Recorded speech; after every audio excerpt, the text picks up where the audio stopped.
Hello and welcome to Rounding the Earth. My name is Matthew Crawford, and I apologize to those of you who were trying to join us earlier. I had technical difficulties at home, had to go reset a router and kind of ate lunch, came back, allowed everything to reboot and establish itself, right? And so, but we're back. Fortunately, we have two guests today, not just one, and they were both able to push back an hour and 15 minutes to join us now, which is great. So we don't have to reschedule. And this is an important topic too, and it's important that this information gets out now, or is at least talked about now, because people need to understand what it is that is going on in the medical freedom community and with their money, and what is it that we can trust in the ecosystem going forward. So I'm going to introduce two guests today. And Reinette, this is your first time here, though. I've been on your podcast at Foghorn Express, and Kristin is and Foghorn Express is also a Substack, and Kristin is author of Beyond the Maze and has joined us multiple times before. So welcome to both of you. Thanks. Nice to be here, Matt. And these two ladies have been among those who have kept up with sort of investigation into America's frontline doctors and what's been happening there, because that kind of became a mess. Simone Gold was at the Capitol on January 6th and was arrested and served a little bit of prison time for that. But there's a much longer story to America's frontline doctors than just the advocacy that they've seen on TV and that one moment, which has some interesting caveats to it. But I'm gonna, currently we have a court case or maybe multiple legal proceedings going on, and we have an internal investigation going on into the finances of America's frontline doctors. And I'm going to start there. And which of you would like to take the baton and explain, what's going on with the financial situation at America's frontline doctors? Okay, so I'll start. So basically, at this point in time, it was in February 2022 that Simone Gold resigned. And she later on brought this case to Arizona, saying she did not resign. It was conditioned upon a $1.5 million payoff, essentially, so she could start her Gold Care for-profit company. Ultimately, the judge in Arizona made the decision. It was clearly defined that, yes, she did resign. It was not on a condition of $1.5 million. And unfortunately, since then, she's continued to travel the country, declare herself the sitting president and chair of AFLDS.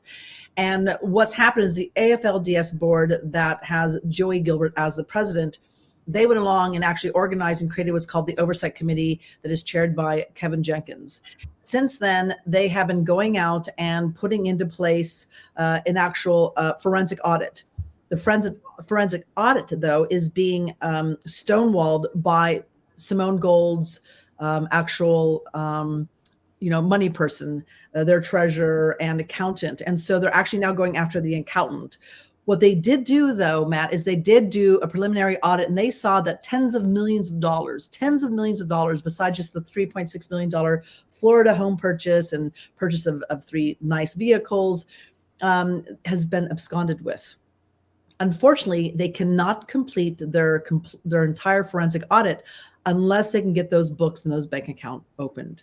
So right now they're working on that. What they're also doing, and there's some internal struggle going on right now, is Kevin Jenkins has been asking all the board members, including Joey Gilbert, who the Arizona judge had said that there was self-dealing involved. They had $20,000 a month salaries as AFLDS board members, though some of them did not have the experience for that type of salary to be justified. And so what Kevin Jenkins has been doing, who's on the oversight committee, he's been asking the board to step down and say, look, in order for us really to take this to court and have it be very clear, nothing muddled, we need a new board, a board that actually has doctors sitting on it and have the experience of running 501c3s. So we have that right now. There is an eviction process going on with Simone Gold and her live-in boyfriend in Florida, John Strand. They needed the LLC documents, but they're in process of evicting her as well. And they have actually cut the payroll of the AFLDS board. They have also fired a lot of the AFLDS employees that were still working with Simone Gold, and actually also working with her Gold Care for-profit company as well. So it's a bit of a mess right now, but they're doing the best they can. And as Kevin says, if the board, the current sitting AFLDS board, if they do not do the right thing and resign and proceed pursuing Simone Gold, Kevin will go to the U.S. and the state attorney generals, and they will actually ask for a receivership of AFLDS, and they're going to continue that way. So it is getting hot and heavy right now. But I do challenge the current AFLDS board, including Sheriff Mack, who did go out and without the board's approval solicit Simone Gold and try to cut a private deal without the board's knowledge. So there's a lot of turmoil going on right now. And I'm just going to challenge everybody in the medical freedom movement to do the right thing. And think about the donors, think about the people who've been suffering from COVID, who've been, suffering from this draconian measures for the last 3 years. So this is interesting. I did just a little bit of writing on AFLDS, not much, but the moment I did, a number of people reached out to me and said, I gave them money and I've been trying to contact them and I get nothing back. And of course, I don't know who any of these people are. As far as I know, they're bots, but I assume these are probably real people, reaching out to witness, that there's something that doesn't feel right about the situation, as in lack of communication, lack of action. It makes me wonder, like, going back, I didn't even know, like, what was the original purpose of AFLDS? What did they form a 50c3 to do? Because I've heard talk of, like, I feel like I remember Simone Gold tweeting out, we want to create a new hospital system or something like that. And I thought that's what they were raising all the money for. It sounded like, north of 50 million, if I understand what I've heard correctly. So what was the original purpose? Well, originally, a couple of different things. One is telehealth, right? They were trying to make available ivermectin, hydroxychloroquine, and actually give people connection to real doctors to help them while they're in an emergency crisis. The other thing was also to fight back, against all these draconian measures and put forward and support certain lawsuits. And so you did mention to me earlier about the hospital. That might be the case. I do know a lot of the freedom medical doctors right now do want to create their own wellness centers. And so there might be something like that she was actually thinking of as like her own wellness center, which is really what Gold Care is. It's like this wellness center, though it's also highly, highly questionable to what we've uncovered with that. Yeah, it feels like when you've got a 501c3, I personally feel like everything should be transparent. Like, all finances should be transparent. This is one of the reasons why I'm a blockchain advocate. Actually, is when people are giving tens of millions of dollars to a company, not to be able to see what's being done with the money just seems like a no-brainer of that. That's a disconnect of trust. Yeah. And so it feels like people need to be calling that out. But it sounds like there's one person on the inside who's being pretty vocal, Kevin Jenkins. Kevin Jenkins is being very vocal. I think he realizes at this point in time that, there's a lot at stake here, and including everyone's reputation. If they don't clean this up, then essentially they're complicit in the crimes. And Kevin has been saying that anybody who gives her airtime, anybody who gives her stage, anybody who writes about her and does not speak to what's really going on is complicit in the crime. And Kevin Jenkins is realizing that if they don't clean house, they're all going down. And I know Kevin, I just spoke with him this morning. He's not going to stand for that. And so he is challenging the board right now, in fact, today, to do the right thing, resign, put the right people onto the board who have board experience with 501c3s, who have medical experience, who are not getting huge salaries, monthly salaries, and then proceed with the court cases against Simone Gold for literally acting fraudulently and making false claims that she's still on the board, that she's still president and chair of AFLDS, which she clearly is not. Well, I think that just going ahead and sort of presuming innocence, or I guess I can't say if a crime has been committed. I haven't looked through all the details myself, obviously, but I just want to mention for anybody watching, completely independent of Reinette or Kevin or Kristin. Somebody else came to me. I had a phone conversation. We actually were not talking about this topic, but it came up in the phone conversation. He told me, and I trust this person because they were actually, they had no reason to tell me a story. We were discussing a completely different topic, but they told me that Simone Gold had gone to the attorney Todd Collender and asked him to launder $30 million in a private jet. And so I can't say that happened. It is hearsay as it is, but it's interesting that it matches the numbers. And I had not, talked with either of you about this, when I heard, that. So I didn't know what the number was going to be, but it sounds like we're talking about a similar amount of money missing, according to this internal audit, or what they say has been the internal audit. Right. So we'll have to see how that plays out. We'll have to see what the evidence looks like. But that was very interesting to me. It made me look back through John Strand's social media and the AFLDS social media. And right now, it mostly just looks like a daily stream of rah freedom. And I feel like if that's all, if that's where this has all been headed toward, I think not a lot of people are going to feel like they got their money's worth. $50 million of rah freedom. Have there been any lawsuits that they have fought, or what battles have they fought and won? AFLDS. Well, that's actually really questionable, because I've asked Kevin and I've asked other ones, and they've kind of parlayed themselves, or they have ridden on the coattails of other lawsuits, but they have not, from what I've gathered, they have not actually gone out there and led and undertaken any lawsuits themselves. So what we have for certain is photo ops. Yeah. And awards. And lots of promises that have not been fulfilled. I do know personally people that I know who have been grifted, where they've reached out, they've paid their money, and they never heard from anyone ever again, as far as a doctor from the telehealth, or they ever received their medication. Okay. And maybe that's what people were trying to tell me. I hadn't heard these stories before, but that sounds like it might be what people were trying to tell me. I didn't get a chance to really dig in and look into it, but that's awful if people didn't get their medicine. I can expand on that. Please do. So I was already kind of following and monitoring different America's Frontline Doctors social media channels, of which there were a number, but there was a main AFLDS discussion or chat that had thousands of people in it. And I noticed in real time, back in the fall and winter, basically of late 2021 into 2022, hundreds and hundreds and hundreds of people commenting that they had paid the $90 telehealth fee to have access to a doctor.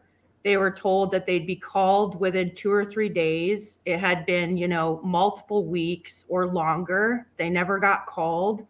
Married couples had to both pay the fee. They couldn't just pay once. If they made contact, a number of different instances of like getting the wrong product, or something going awry, and recontacting America's Frontline Doctors. And if there was a response, they were told they had to pay the fee again to have access to a doctor. And then there were outrageously high costs for these medicines, for ivermectin and for hydroxychloroquine. So there's just this like flood of what I've documented and have of comments from people saying, they were billed $580 for, or sent sample pills, actually, like not even the real product, but sent like a little baggie of like sample pills and charged, $350 or something like that. In fact, the chat at that time was so flooded with people I have documented comments from people saying, I've seen hundreds of people making these comments. And absolutely no moderation for this chat. Nobody was adminning, no one was moderating, no one responded to any of these people. It was really terrible and really sad. And there were cases where people, literally said, I'm afraid my loved one is really sick. It's been weeks. I've spent this much money already. Why isn't anyone calling me? And just to kind of add to that element of this terrible story, in fall of 2021, a journalist at The Intercept, which is a left-leaning media outlet, so all of their pieces are going to be awash in accusations of disinformation and anti-vaccine rhetoric. But if you can kind of weed through that nonsense, there's some helpful information sometimes in those kinds of outlets as well. And this journalist from The Intercept was contacted by a hacker who had hacked into the databases of two of these third-party companies that were working with America's Frontline doctors. One called Cadence Health that provided the telehealth service, and the other called Ravku, which was an online pharmacy. And this hacker managed to very easily gain access to, according to these articles, 260,000, but now we hear from someone internally it was more like 1.6 million, possibly, patients' private information, not just their names, their physical addresses, their vocations, but also their health information, and provided that information to this journalist. He went on to write a couple pieces. He did a couple interviews about it. And the focus was on the grift because they could see how much money these people had paid. And so just via the telehealth company, and this information, to be really clear, was over the course of basically 2 months. That's it. So they got this information on patients from two of the, I want to say 4, I'm not sure, third-party companies involved. So this wasn't even the extent of the third-party companies involved. And that was only over like an 8 to 10 week period of time, July through August into September. And just for the telehealth service fee, collectively, people had paid $6.7 million. And for the actual pharmacy products, it was like 8.7. So if you take that number and you know that America's Frontline Doctors launched their telehealth service in January of that year, you have a previous 6 months of this service and financial exchange going on with the public. Even if you round it down and you say, okay, it was only 3 million a month from January up until July, you're looking at short of $20 million. And then additionally, right on the heels of this these articles coming out, one of the CEOs of one of these two companies cut ties with America's Frontline Doctors. And another one for, I think it was a online pharmacy company, then like a month or two later, stopped working with America's Frontline Doctors because they were so inundated with requests. So it skyrocketed after that. They weren't able to fulfill them. And it was around that same time that their main social media chat was flooded with all of these people who were not getting the product and they were not getting a phone call from a doctor. So, you can do some basic math in your head and get like a guesstimation of the amount of money that this organization actually pulled in. And this doesn't even have anything to do with just donations. Mm-mm. And when Simone Gold went to jail, I remember in my county listserv, people who are signed up for her emails daily every single day she was putting out like urgent request for funds, support America, support freedom, martyr this, martyr that, every single day. And already they just must have had this immense amount of money in their coffers. If you look at the 990s from 2020 and 2021, it doesn't reflect mathematically what must have been coming in. So there's definitely a need for kind of crowdsourcing in that area and accountability. Yeah, certainly. Weird thing about all of this that's been going on, this pandemonium or plandemonium, is will you get accountability if the other side doesn't care if there's somebody grifting off of people in the medical freedom movement, right? You've got people who want real medicine and who reach out to get it, and if they don't get it, does that also satisfy the aims and or possibly even, and I'm not really speculating, I'm just saying that hypothetically, this could be intentionally done to keep people from getting medicine. And this is one of the reasons why it's important. It's one of the reasons why I disagree with Robert Malone, for instance, when he says people should just presume trust with him or with anybody within the medical freedom movement. And my thought is no. There's so much going on. There's such clear motivation for people to grift or for people who might be chaos agents, disingenuously on the side of medical freedom, to sabotage the movement in various ways, and that would include sucking money out of people's pockets. If the goal is to keep people from having the power to oppose it, then that's one of the methods to employ. It's one of the reasons why I've publicly questioned, for instance, Steve Kirsch raising $100 million for a hedge fund right at this moment of strange banking crisis and what looks like a bubble market that's probably still going to come down some more. There's a lot that people should consider, and people should not trust easily. The idea of easy trust just seems silly. Like would you teach your children, easy trust with strangers or something like that? So I think that we need a moment of accountability, and we need for people to ask the questions themselves. Which organizations can I trust, and why? It's one of the reasons why I like to promote as often as possible somebody like Dr. Fareed or Brian Tyson. From what I've seen enough to have certain levels of trust. But there are other places where I look, and there's signs that there's a lot of money involved and not a lot of accountability. Well, I'd like to add to that too. I mean, we have to understand that we're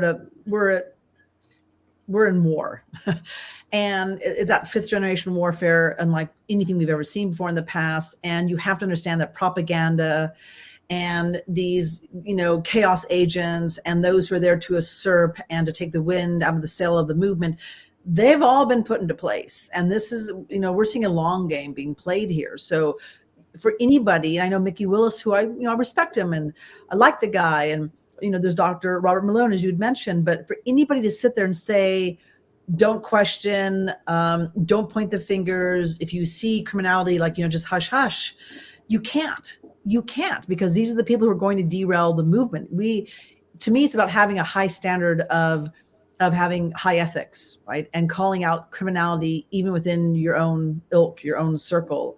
And it's a difficult thing to do. Most people don't have the guts for that. But when you have this much money, this much power, you can have this much influence, not only are you going to have those who've been placed in these positions, but you're going to have the type of personalities. Some of them are, sociopaths and psychopaths and narcissists who are going to be attracted to it. So it's actually our responsibility, and it's tough because it's the medical freedom movement.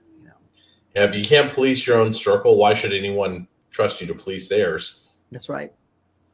There's kind of two different things going on, though, or probably more. But there's over the course of time, well-meaning people finding themselves, I think, attracted to financial arrangement in a lot of cases, because people do need to live and have an income, and not everyone has like a totally ennobled relationship to money.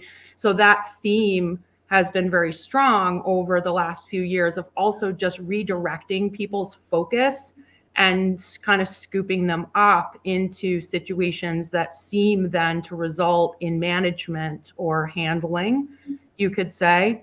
But in the case of America's Frontline Doctors, there's this added element of the concept from the beginning, having been born out of a political group and with the intention of a political strategy. So Simone Gold was she was a national advisor for the Save America Coalition. Is that what it's called? Save Our Country. Save Our Country.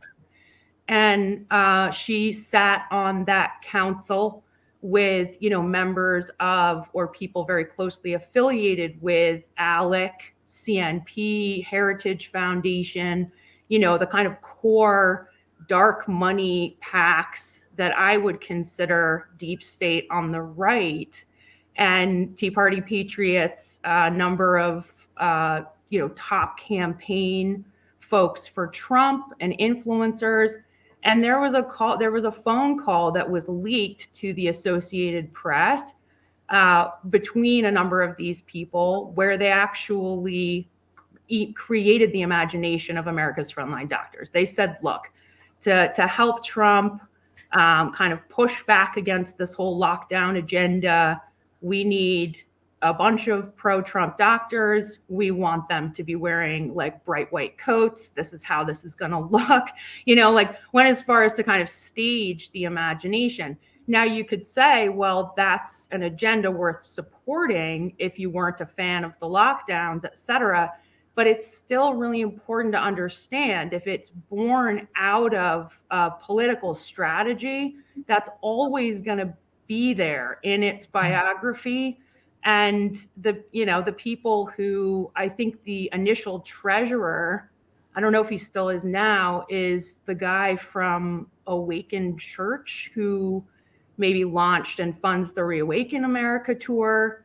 And a lot of the original doctors aren't even there anymore. I don't know where they found these people. I don't know who they are. And Carolina Bonita was really closely connected at the time with a couple of them, Urso and Angie Farella. So she was in the mix. And then you also have Mike Kudre, who launched and managed, and still does, to my knowledge, all of the social media. And he comes out of data harvesting, market research, behavioral analytics. He's contracted with the US government through one of his various companies that he owns called Yuko Social. And if you go to this website, you'll see basically they offer a variety of packages for between $2,000 to $10,000 a month. You can hire them to manage your social media, grow your social media, but also provide analysis for you. And he's bragged about running social media campaigns for, a dozen high-profile politicians. And his company contracted with the government based on that information and the service product codes to provide cyber intel. So who is this again? This is Michael Kudre. He's AFLDS's social media director, and he's like another one of these kind of right-wing influencer guys who he has a similar profile to Stu Peters, because he was a relatively unsuccessful white rapper who went by the name Mike Tokes. And he was actually arrested and I believe charged, I'm not sure, for some fraud back in 2017, and came out of that canoodling with pretty high profile right-wing people, and really quickly he had a makeover, is like how a lot of people describe it. And all of a sudden he presents as this really successful entrepreneur and investor. He launches something called Pharos Investment Group, although I can't find anything online to corroborate that. So maybe that's a fund. And that umbrellas investments into all of these different areas, including biotechnology. And he owns a series of companies called Tova companies. If you Google him, what you'll find most often is a sustainable avocado farm enterprise he more recently launched. But he also owns Tova Medical, which is a telehealth company based in Puerto Rico, and this company, Yuko Social. And Yuko Social is the one that contracted with the government for a year, 2020, I think. And the product service codes police that cyber intel contract into analysis, market research, communications in the realm of intelligence and defense. So here you have this guy who, and Yuko Social, if you go to the website and you click on the Twitter link, it brings you to the Twitter account of a different company called 33 Assets Incorporated. And I saw him. We've got multiple financial companies. Yeah. And so this is, so I'm just going to take a step back. I had a career in finance, and you know, it was like every other person was like, you know, a failed rapper who spent time in prison. Very, very common story. You know, multiple financial companies, and suddenly in a high profile crowd. It's also interesting to me that he connects to Puerto Rico, because Puerto Rico, the number of things going on in and around the Puerto Rico circle, and it's not even clear how many of them connect, but it seems like they might all connect. You know, there's a really weird thing too, is when you look at Kudre, you even look at like their connections with General Flynn, you know, as you said, the like far right, the deep state, and even Eric Prince of Blackwater, formerly known as Blackwater, even James O'Keefe is connected there. I mean, you have this really weird intersection of players, of young men in their 30s or so who get influenced by, you know, what I'd say the deep state players, with a lot of influx of money and you know, opportunity, and it's like they're put out there in the forefront or into the mix. And when you start to look behind them, there's some really deep tentacles, and a lot of them do the intercept for sure. Yeah. So Kudre also went on to co-organize the Stop the Steal rally, the very famous Stop the Steal rally that took place on January 6th with Ali Alexander.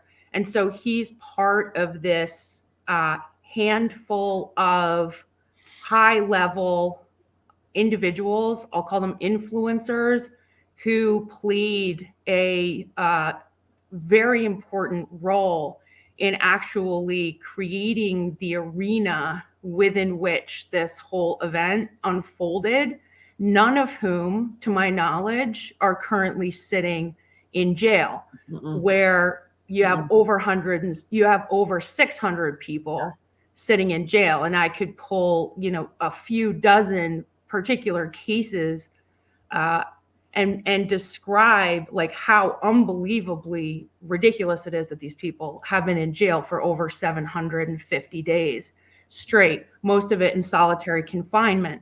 But what you see is a pattern of these kind of like middle tier to upper tier right-wing influencer people were the ones who got the permits.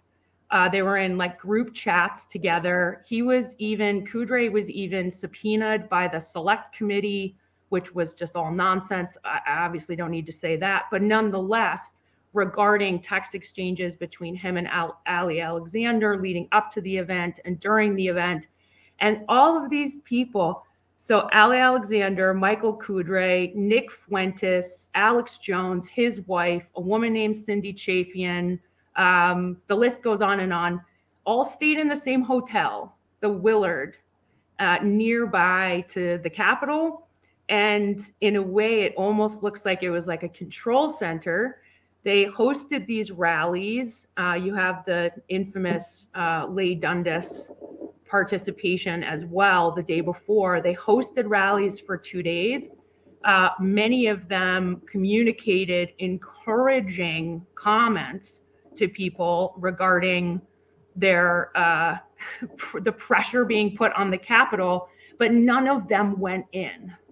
Mm-hmm. And so it's just this stark contrast between the incited, encouraged, invited citizen and consequences versus the people who actually literally organized the entire thing happening. And so he also shows up not to go in themselves. And of course, anyone can claim, well, I just have better judgment than that. But when it's so uniform, it has to make us, you have to wonder, the degree to which they could have had prior knowledge. Right. And this is exactly why people in the medical freedom movement need to pay attention and not give trust easily, and make their own decisions, and be as discerning as they can. Well, there's a couple things. One is what we're really seeing with AFLDS, it's really exemplified, is the massive smoke and mirrors, the massive propaganda machine, from Michael Kudray still running the social media to the fact that American Frontline Doctors, Frontline News is in Israel. It's ironic they're Frontline News, but they're in Israel. And I do know that the current AFLDS and, in fact, the Oversight Committee want to bring back Frontline News and actually put it into America. And then you look at any of the social media with AFLDS and Simone Gold, and it really is very much about just presenting a certain picture. And there's really very little substance or truth behind it, but there's a lot of smoke and mirrors. And I think that people have to really start tuning their discernment and start looking beyond the hype. And what happened was, early on, as Kristin had mentioned, we did have The Intercept, we did have Mother Jones, we did have certain journalists who were reporting on the grifting, for instance, but that was in the context of, these crazy anti-vaxxers, and they believe in hydroxychloroquine and ivermectin, they're crazy. So nobody in our world was going to give those articles any time or credence or even read them, but there was truth to it. Right. This is one of the difficulties of the breakdown of media, and it's not even just hyper partisanship anymore. It's also the censorship. I have actually wondered if the censorship is itself a tool for breaking people into two pools, right? YouTube and Facebook for one pool, or something like that, and then anybody who is right-leaning, maybe pushed off to Gab or Getter or Truth Social or something like that. And I've wondered if that was a deliberate thing, like bring people into places where they can be showered with influence and showered with, possibly grifters, people who don't have their best interest at heart. I'm gonna mention this since we've talked about the influencers and Kristin, you bring up right-wing groups.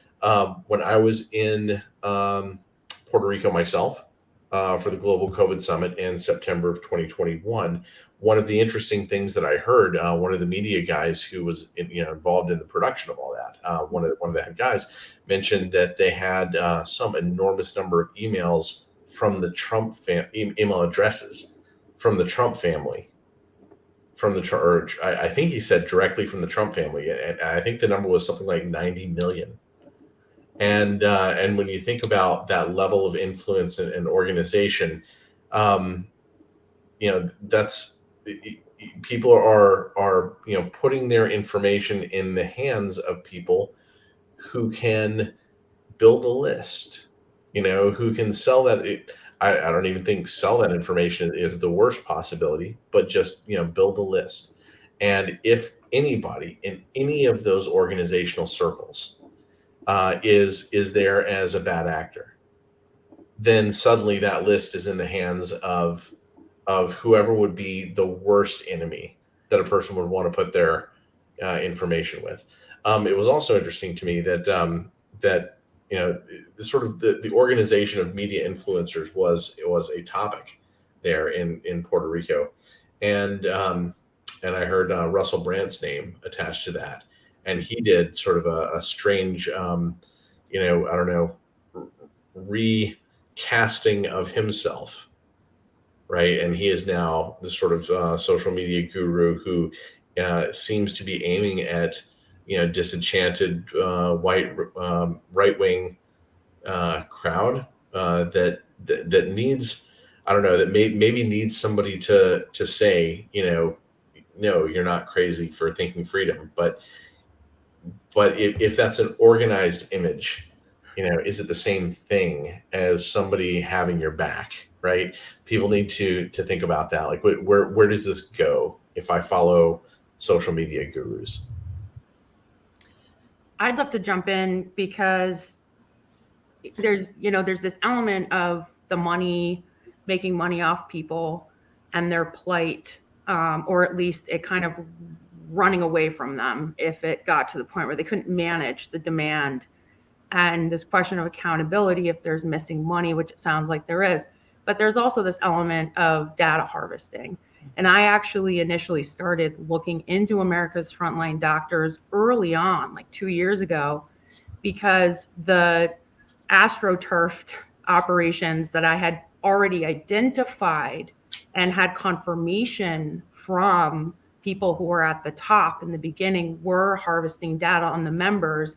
They had crossover in their management with, in particular, the citizen core social media groups that had the same design, this was on Telegram, and they had a state citizen core social media for every state in the country. And so I joined mine, I joined a number of other ones, and I kind of monitored what was going on. And it became pretty clear to me that they were harvesting data in a number of different ways. And so one is actually with petitions, you can gather what's called point in time data, which is like in that instant or for the amount of time that a petition circulates. You get people to give their personal information and sign something, and you get an indication of how many people there are that you can access who support or don't support a certain thing. I just did an interview with my friend Gopi Krishna on artificial intelligence, which is on my Substack Beyond the Maze, and I really love this interview. He pulls out two concepts that I think are just absolutely critical for people to develop or contemplate. One being, with social media, you have the possibility to actually just push a button or like pull a lever, and you can, through communicating something, especially through someone with a lot of influence, move massive amounts of people toward or away from something. And the other concept is the dichotomy between institution and individual, in this case, let's say hero, or you might use the term guru, Matthew, where you have a portion of the population give their trust right away to institutions. And then you have this other portion of the population that is not going to do that. And the more the media tries to like herd everyone into the camp of trusting the institutions, the less this other crowd is going to. And for that crowd, you need heroes. If you want to move people, you need that level of influence. And so this is the realm within which the individual who runs all of America's Frontline Doctors social media works in. It is this sphere of influence. It's literally how he describes what he does.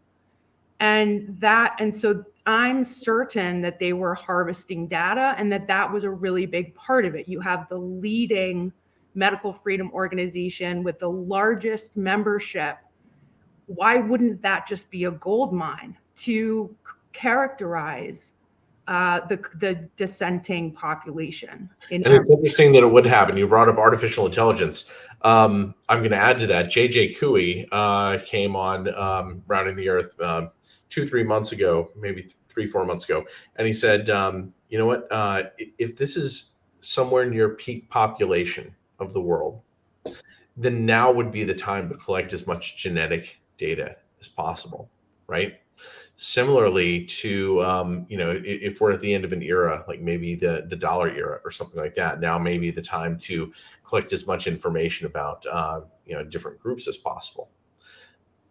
Maybe not even with a goal of anything like the medical freedom movement, maybe not even caring which direction, which team wins or something like that. If a win may be defined as how policy unfolds from here, but simply to gather the value of that data. In other words, there is a conflict of interest inherent in the existence now, the emergence of artificial intelligence tools and machines. So that's something that people should keep in mind. Own your own data as much as possible. Take control of it as much as possible. Now, and don't just freely give it away in these spaces because you think they're secure, private, and run by allies. Like, at least question, if you don't know who the people are running these groups, try to see if there's indications.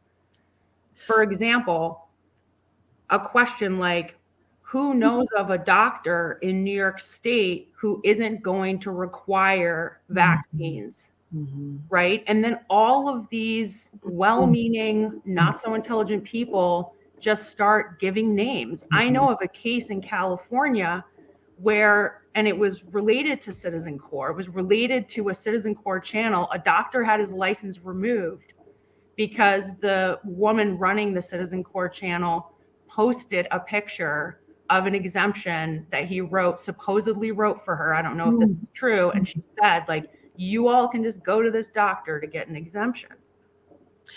And I want to hit upon, you're talking about heroes and gurus versus, institutions and how the population's split. And, we talked before in the past how like Fort Hood in California was a place to really create the psyops and the actors, and how they were doing a deep dive into creating gurus in California. I think it was like in the 60s and the 70s, and started with even Manson. And I think that they were looking at the long game back then, that they knew at some point there was going to be a loss of confidence in institutions and government and so on. So who would the people look to? And now we look to these independent gurus or heroes. And I think, and from what I've seen on the front lines as an activist, is that the powers that be, they know when some kind of movement is bubbling from the bottom up. They can sense that. And they're really brilliant at tapping in to, okay, like, who are we going to put at the front here to steer that crowd? It could be, the Egyptian, revolution, or it could be, like the Arab Spring. It's that type of thing. Like, there was this rumbling below and they just took it and they steered in a different direction. So we have to understand that 100% that is happening. And we have to, again, have that discernment to figure out who are these individuals. And a lot of it is you have to look at who's behind them, what's their history, who's the money. With Simone Gold, she goes out there and says, I'm the founder. I started AFLDS. We know for a fact that no, she did not start it. She was put at the, at the head of it. She was the face of it. But that is not the narrative she shares today. So I would be careful. As much as I love Russell Brand and he makes me laugh, I think he's a great guy, I get really concerned when I see certain ties with like who he's married to or family members or what his past is. And I think what everybody has a responsibility to, whoever it is that they're following, at the very least, they should start doing a deep dive or look at those who are doing deep dives in these individuals, because it's not what we think it is, right? And what we know from AFLDS, it's all about creating a perception. It's all about creating smoke and mirrors and collecting that data, and God only knows how that data is going to be used later on. But that's what I'm seeing right now, is that, like, for instance, in Europe, we are seeing an absolute revolution that is skyrocketing, is exploding in France and other countries. But we also know that it's going to be highly, highly manipulated. And so we have to have that discernment and really step back and take a deep dive and look at it.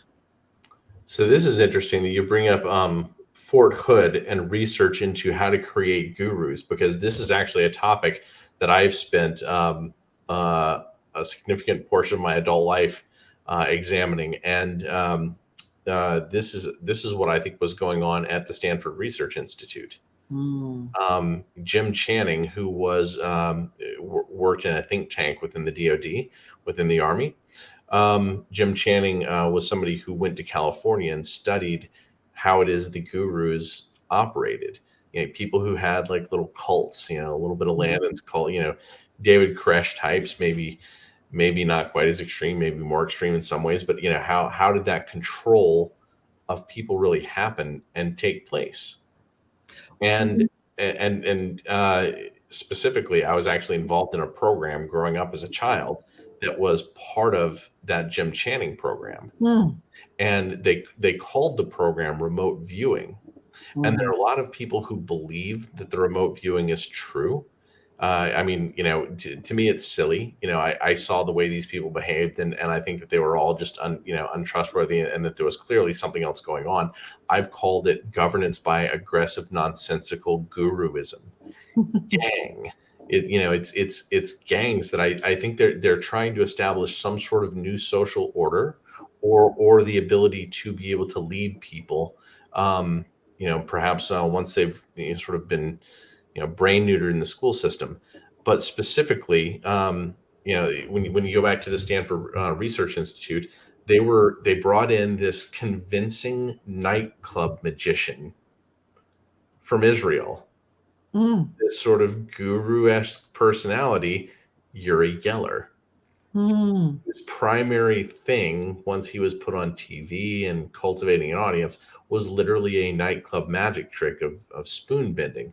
But the interesting thing about him, perhaps in my mind, is he was sued by a woman in Israel because at the end of his act, he wouldn't admit that it wasn't real.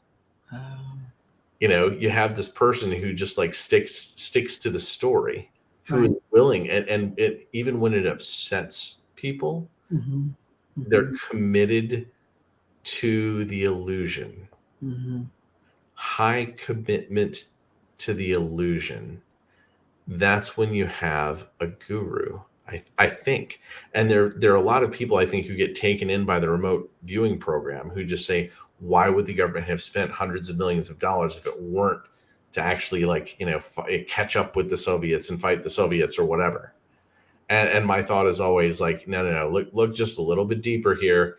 This program was about developing emotional and mental control over people. And something like remote viewing is just a great testing ground for that, because most of the programs most of the things they said they were training people to do, like walk through walls, are such obvious nonsense. Or I guess I don't know the fundamental nature of the universe necessarily. I guess I can keep an open mind. Maybe somebody walks through walls. I don't know, but it's the kind of thing that your skepticism should be highest about, at the very least. So when people just become to accept it, that there is something going on in the social sauce there, right? And I think that it's really important for people to think that way, as it is that we have something like a new era, and even the help of artificial intelligence, knowing who you are and how you can be emotionally applied. People should be thinking that way. It should be harder to trust than ever before, unless you really have worked with people them personally. I mean, I think you're hitting upon it. I mean, I have a lot of people say, what do we do now with the deep fake videos, even the deep fake audios, AI? It really makes trusting online and what you see and hear almost impossible to believe. And I think, what we're going to have to do ultimately is, and I know the irony of me saying this on a screen, but is we have to remove ourselves from the screen and really start working and creating and coalescing those small pods of people that and trust, and you can have a face-to-face contact, because now more than ever, and again, our screens they've been weaponized against us for sure. So now more than ever, you really can't trust what you see on the screen. So I'm really encouraging people to start having those weekly potlucks and growing your food and connecting and sharing skills and improving upon skills, because what we see on the screen is going to only get worse and worse over the next few years. And so it's terrible, because I actually don't know what to trust any longer on the screen. It's really, really difficult. And I had people who used to believe me. A few years ago, they listened to me. And then they were putting solar on their homes. They were growing food. They were constructing greenhouses. And let me tell you, overnight, when the fear struck, they're like, "We don't trust you, Reinette. We believe in Fauci." And I was like, "You didn't even know who Fauci was a month ago." And these are people who are now fully vaccinated, and they're not doing well. But they literally gave up this incredible 40-year, 30-year relationship for somebody on the screen as their guru, and they're not doing well. Yeah, I think that there's some sort of a mental hacking where each of us desperately wants to have a leader. Yeah. It's ingrained in our minds. Yeah. So, the primates, you typically have a silverback or something like that. Some people say the alpha male in gorilla culture. Sometimes it's the female, but it's a combination of politics and strength, right? Whatever it means to keep the equilibrium of the troop, right? So you have larger and larger groups. The human brain got large enough that we can know personally large number of people. Sometimes it's referred to as the Dunbar number, 150, though people say, well, we can manage 200-300 social relationships. Doesn't matter, whatever that number is. I posited it about a decade ago. I came up with this notion that the reason that political leadership is so good at lying and getting away with it constantly is because people look for a very specific person to fit into like a specific slot in their Dunbar number, right? The tribe has a chief. Mm-hmm. There is a silverback. There is an alpha. Mm-hmm. And if we are all disconnected from our local communities, mm-hmm. then what happens is people develop a parasocial relationship. Mm-hmm. And can it be a parasocial relationship with Simone Gold? Can it be a parasocial relationship with Robert Malone or with Steve Kirsch? And this is why I don't like the hero game so much, mm-hmm. right? Once that person in your mind is the head of your tribe, they have an enormous amount of influence on where it is you decide to take your politics, your personal decisions, all of that. It's a parasocial relationship, but it fits in evolutionarily, I think, mm-hmm. to the formation of our minds. Mm-hmm. And so, we've entered a different age with control of media and with artificial intelligence and the ability to gather and process so much information. I think that's ultimately at the heart of this. So maybe it is that AFLDS could turn out to be a blessing in disguise. If this turns out to have just been a plan to abscond with tens of millions of dollars and maybe even leave enough behind in the organization so that all the people working there can mm-hmm. sort of, if you haven't actually really gone after it with a sword, then you're really just taking the money and staying hush hush, right? So yeah, they have the current AFLDS board or new board members if they're replaced. They have to go after Simone Gold. They have to stop the fraud and the criminality. Otherwise, we have to question their motives, and we have to question whether or not they're part of the plan. So they can't allow this in good faith. Yeah. And I suspect that Henry's right about the law, Henry Ely, but he's certainly right in spirit. If something like that has taken place in your organization and you are not pushing to open up the doors and invite investigators and law enforcement in to manage the problem, then I think that you are also guilty yourself. But so we'll see. And I think this is the way that the entire medical freedom movement needs to be governed. Not that it's necessarily one move. There are a lot of people who stop and go, it's not a movement, and there's sort of a truth in that. But there is also clearly a truth in the fact that it is a movement, right? It's like you don't need a definition to know that there is something going on.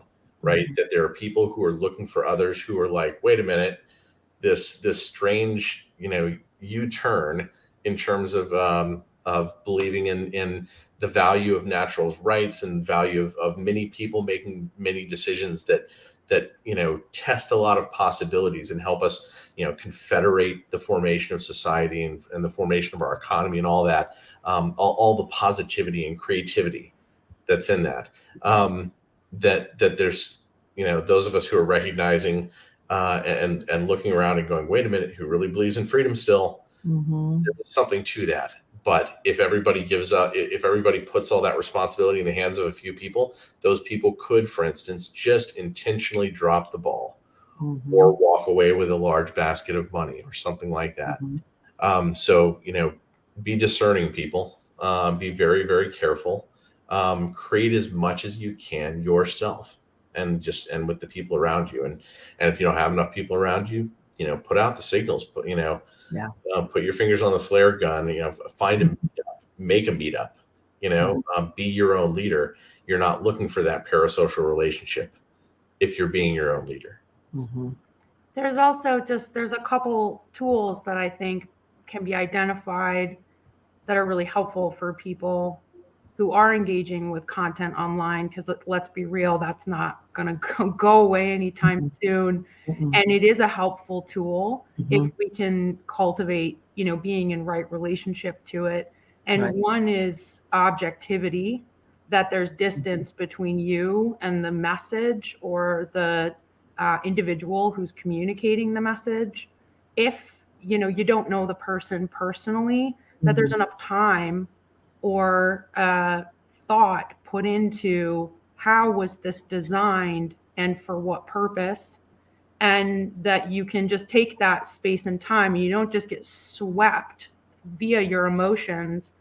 Oh yeah, absolutely, like I like this, I'm going to share it. Or oh no, intercept, anti-vaxxer, bad. That you can actually just look at the whole landscape to the best of your ability and draw from that what's real, and then also co-create in relationship to that content with your own mind. And another is trying to understand and be able to identify these levers. So you mentioned censorship, and the role censorship has played is a perfect example, because on the one hand, you had really intense censorship, still do, censorship, but then on the other side, it was used to immediately gain trust from people through messaging like the most censored doctor, medical censorship. I'll give you one example. There's a guy, Jason Shurka. He's kind of like a new agey, whether he means to be or not, he's definitely guru status. And he's got this whole huge platform at this point, and it's all very new agey. And he has this light system. I don't know. He's got some story where there's like a whistleblower who's like part of an alien race, and Jason Shirk is chosen to like represent them in the world or whatever. And there's these videos where he's interviewing this whistleblower, and it's like all the voice changed, sounding all weird and like dark. You can't see the face under a hood. And this supposed like alien being says like, why have you been chosen? You've been chosen. Why do they want to censor you? Like, you're so young. And I saw someone else kind of doing an analysis of this video, and this guy say like, wait a minute, is Jason Shurka even actually censored? And then like Googled, and he has like Instagram, Facebook, like all of it, he's just got this whole huge platform. So there's just a perfect example of that's a lever, because there's so many people here, you're the most censored, who just immediately fall right into that. Like, therefore I trust you because you're a victim of the establishment as well as I am, which is real. And if you have the amount of money coming in that you can afford someone to handle your social media, and there are all these different platforms available, then you're effectively not censored. Censorship works the most on people who are not deriving some substantial income from. Absolutely. Right? Because yeah. it is harder. When YouTube shut down Rounding the Earth, for instance, I still have a lot of my educational videos that I just don't have all the extra time to go back and upload them to Rumble or put them on my education channel or something like that. Right? That's a several hour time cost, and that will come at the expense of not doing something else. So it is it's much less effective on people who have money, who have some sort of monetized stake in what's going on. So absolutely, yeah. Now, if I could rewind, actually, we began a conversation and we were talking about where did things begin, right? In order for you to ground yourself in the judgment of what it is that you're watching. How is it that it came about that America Frontline Doctors Media was located in Israel, given that they were created as like an America First type of image as an organization?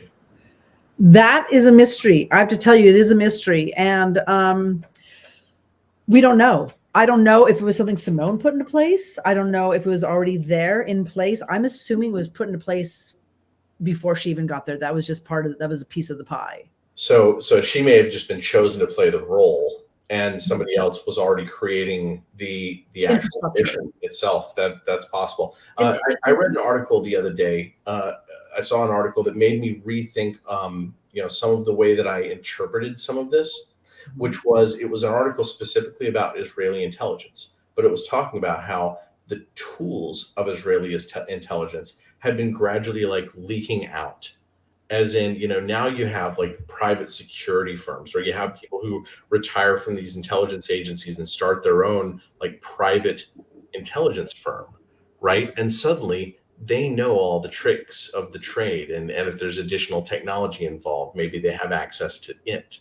And suddenly those people can run all kinds of campaigns, and they can do it without caring about what it is they say they care about, like whatever kind of mission statement. They can do it to draw eyeballs to make money. They can do it to draw eyeballs to collect data. And as you've already said, 1.6 million emails leaked from one organization alone, or at least that's what we've heard with AFLDS.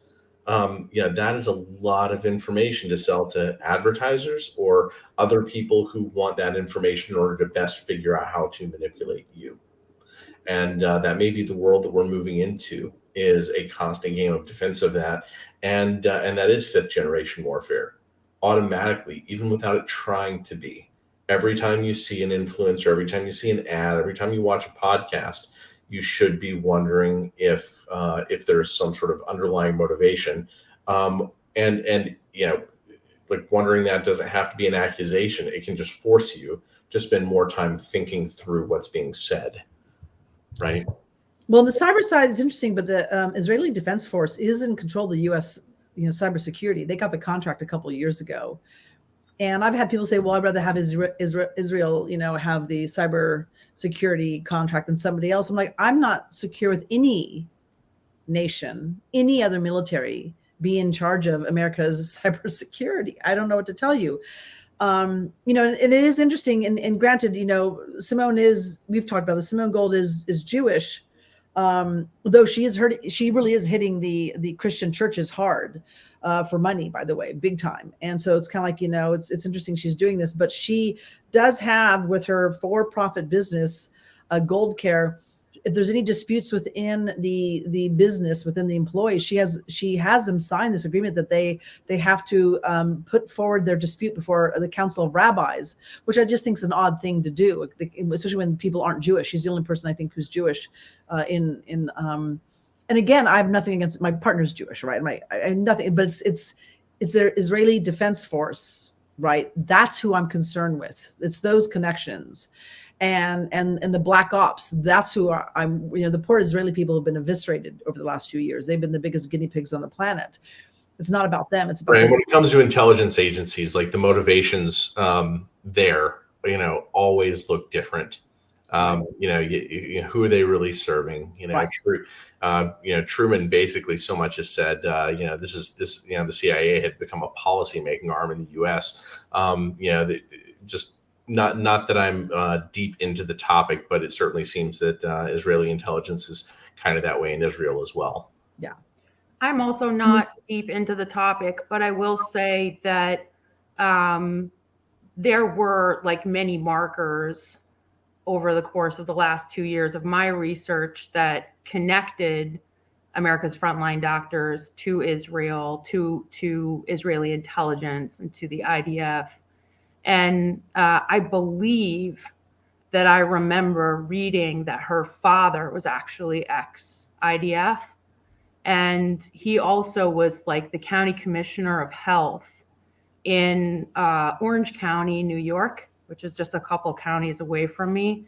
And if, people really wanted to, they could go and look at the Heritage Foundation. They could go look at ALEC. They could go look at, some of these kind of deep state on the right organizations and PACs and see that there's a real collaborative spectrum there between, United States politicians and policymakers and Israeli within that crowd.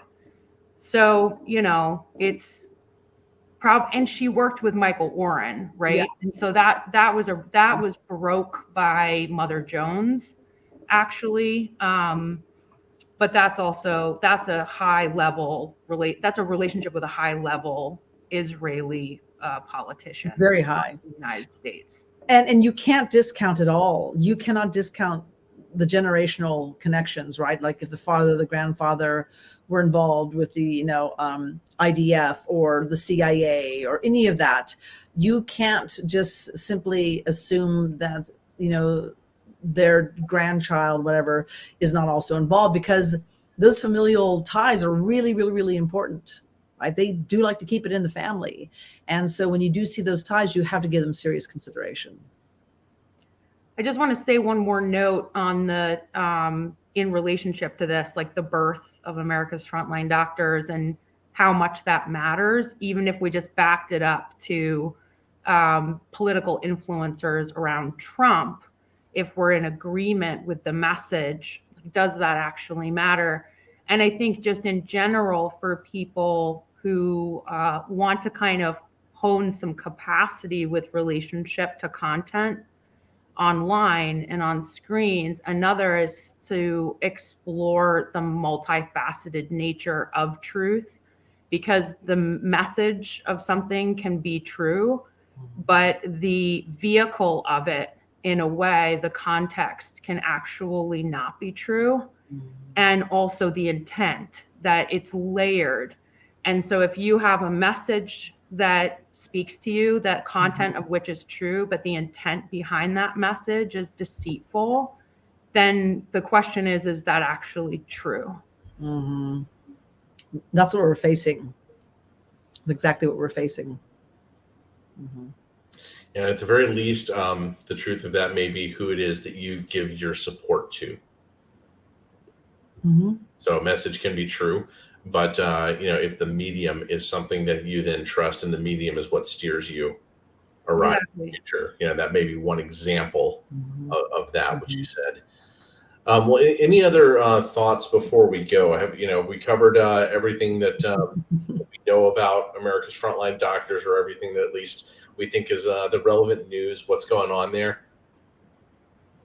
Yeah, with AFLDS, it's moving forward. As I said, it's a bit volatile right now internally, because they got to clean house, and they've got to keep their ethical standards high, and they've got to pursue justice with Simone Gold and call this out. And I believe, from what I've been gathering, they have been doing that. And in fact, there is, if you want to see, there is a report that was put out on the 14th, actually, of March, by the Oversight Commission of AFLDS. If you go to medicalfreedom.org, just go there and you can actually download their most recent report and get exactly their action items, what they've done so far, what they've accomplished, and what they are in the middle and the throes of right now.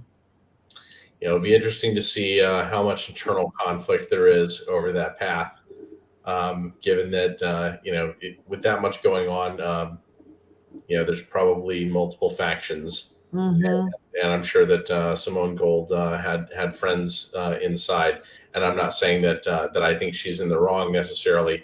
I have my opinion, but I'm happy to watch and let it play out. Mhm. But thank you so much for joining us and sharing all of this. And I hope that people use this to have some sense of how to navigate, because it is a more and more complex world at the moment. Well, thank you, Matthew. Thanks for the opportunity. And Kristin, it's always great to see you. Yes, you too. Thanks for having us on, Matthew, and we'll see what unfolds. All right. Well, we'll wrap things up. I'm going to look and see comments real quick, see if there's anybody who has any questions that need answering. It looks like we're good. We'll see you again another time.